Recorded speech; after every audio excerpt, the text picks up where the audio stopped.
So the Ravens once again are victorious in the preseason, notching their 24th preseason victory in a row. If anyone counts that, they beat the Eagles 20-19. Forgive me if my thoughts are a bit all over the place or scattered. I did take a bunch of notes, at least through the first two or so quarters. I'll try to get to them along with some general thoughts. I'll certainly stop myself from being critical, calling someone a loser or a winner in this game. I don't do that. There are certain players who did not help themselves. I'll try to be as delicate about that as I can, just in my assessment, just with the caveat that it's very, very difficult to make a complete assessment without seeing coaches' tape. I suppose I'll start with the offensive personnel groupings. As I was able to observe them on the television broadcast, there's lots of times where they'll get to a play late on camera, or they'll break away to interview a player, which is something I don't enjoy. I'd rather watch the action on the field. After a false start, the Ravens come out in 11 personnel, a false orbit motion by Zay Flowers, try to hit him on a screen to a two-receiver side. I think he picks up a couple yards. The following play, Ravens are in 10 personnel, a double set 2x2. They follow that up on third down once again in 10 personnel, 3x1. The quarterback is pressured. They end up punting. The second drive ends much better for the Ravens. We see them move a little bit away from the passing game and look to establish the run. I mentioned before the game started, I wanted to see how Monken used his tight ends in the backfield. To my memory, I saw 3 times where he aligned the tight end and essentially used him as a fullback. We'll get to each of those particular plays. The first that we'll talk about is the first play of the second drive. Initially, on this first down play, the Ravens align with a tight end in a wing formation, and then drop him subsequently back further into the backfield. The Ravens then run the ball behind him. He sort of takes on a fullback role. I believe that is Isaiah Likely on that particular play. So a two-back formation. We saw that, to my mind, 3 times in the game. Subsequent to that play, they run out of 10 personnel, 3x1 set. Quarterback rolls left. I don't remember what happened on that play. Following play, the Ravens in 20 personnel. So here's the second time I see this, where Isaiah Likely is aligned in the backfield, essentially as a tight end. But you can do all kinds of things with him. Look for that formation. He can be part of a stretch route concept. He can be leaked. He can be kept in protection. I think that's going to be a formation the Ravens use a lot this year, 20 personnel, with one of those backs or so-called backs being a tight end. This particular play is Justice Hill's long run, his bounce. It's Y counter. Ben Cleveland is pulling right to left, I don't remember. But Ben Cleveland's the kick out, and Likely is the lead through on this. It's ineffective, which is why Hill has to bounce it, makes a nice read. Very next play, I think they get a PI toward the end zone on a pass play. I saw a nice pivot route or an open pivot route underneath. I think a really great play call or play design follows that. The Ravens out of 11 personnel. Short motion, number 4, Zay Flowers. Inside, just before the ball is snapped, he does a great job in sealing the edge. You have a tight end to that side as well, and they attempt to get Justice Hill outside. I do think Justice Hill could have stayed outside even when he was one-on-one with, I think, a defensive back. Could have possibly scored there. That's the way it appeared. Then there's a scramble out of 12 personnel. So there's a scramble, I think a throwaway. I wrote down that Cleveland is good in protection. He's at right guard there. I think in general, Ben Cleveland acquitted himself well tonight. I thought he looked good at right tackle. However, I don't want him out there at right tackle versus T.J. Watt. But I thought he looked good generally tonight. On the touchdown throw, it was 10 personnel, 3x1 set. Only one time this evening that I remember did the Ravens not go to the single side receiver. I could have missed something, but in general, that's what they were trying to, in my mind, in my estimation, establishes that one-on-one receiver is going to win and the quarterback's going to put the ball where it's advantageous. so that he wins. Anyway, the touchdown was out of 10 personnel. Duvernay's the single receiver and a tight bunch to the left side of the field. Aside from that second drive offensively, things were not inspiring in the first half. I wrote down in my notes, why Josh Johnson twice?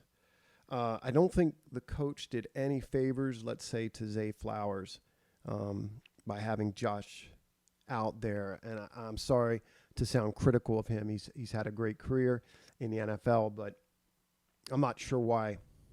Just not sure why. Thank you for hanging with me on the nerdy stuff. I'll do a little bit more here with the personnel groupings.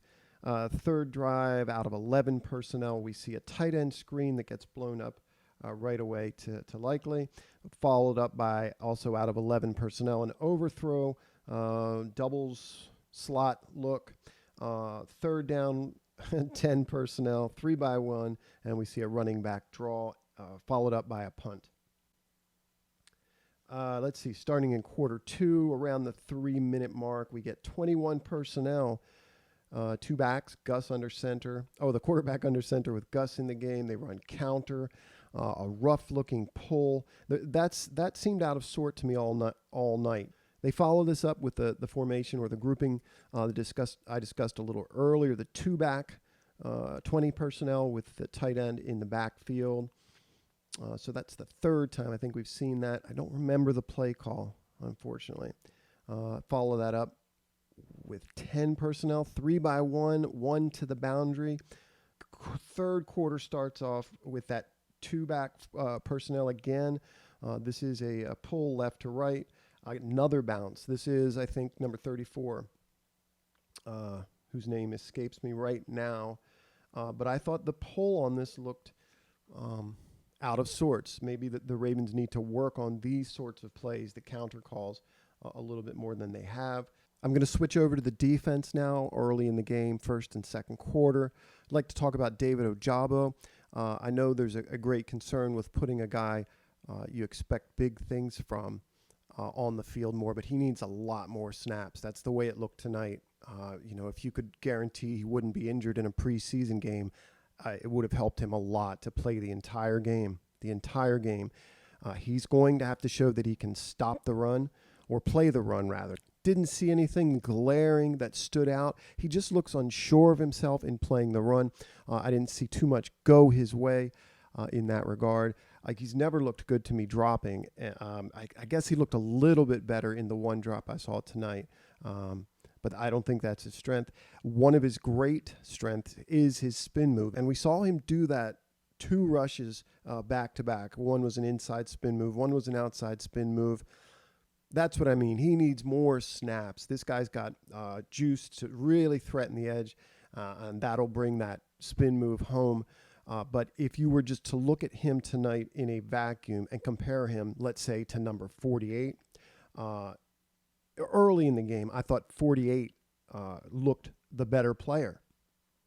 That's Jeremiah Moon. Now, that may have not held up the rest of the game, but early on in my notes, we see a good rush. It looked like a good bull rush. I wrote down good pads, good rush by 48 at 9:51 of the first quarter. Nice stop versus the run. Good pads, I wrote. Another good rush at 9:02. So 3 plays I made notes on for 48. The pass rush in general was not good tonight. Not good. They got some pressure early with Malik Harrison, who played well in the early part of the game, played very well. I predicted that their 4th round pick would struggle tonight or look a little out of sorts, and that's to be expected. Gosh, I'm tired. I can't remember his name. The outside linebacker, but it's good to see him out there. He's a big dude. I did notice that the Ravens, and I'll have to go back and see what particular D-line spacing they had, but there were several 4-down lineman looks from the defense. I thought that was noteworthy. I think defensive depth is an issue at corner, at D-line, at outside linebacker. Hopefully not at inside linebacker, but it is a concern to me. I think they're going to have some issues stopping the run if injuries happen. Moving on, some of the guys that I wrote down that stood out, certainly Tyler Huntley. It was night and day in terms of how the offense worked. Once he got in the game, had some nice throws. Tylan Wallace, I think right now is wide receiver 6. Really showed very, very good hands. Maybe he's going to shine. Perhaps this new offensive scheme and this new coordinator will do Tylan well. He is also a good special teams player. Tylan may make this team as the number 6. I would say he's in the lead at this point. A couple of undrafted guys to keep our eyes on. Obviously, 82 did seem like all the quarterbacks trusted him, and he came through, made plays. Huntley in particular likes 82. The undrafted tight end I thought looked good. He's a guy to watch out for. A very good chance I think he makes the team. 56 is an outside linebacker. I believe his last name is Sanders. He's a guy with long hair. He looks good to me defending the run. He looks like he knows what he's doing. University of Alabama, Birmingham. Then there's a kid from Baltimore City High.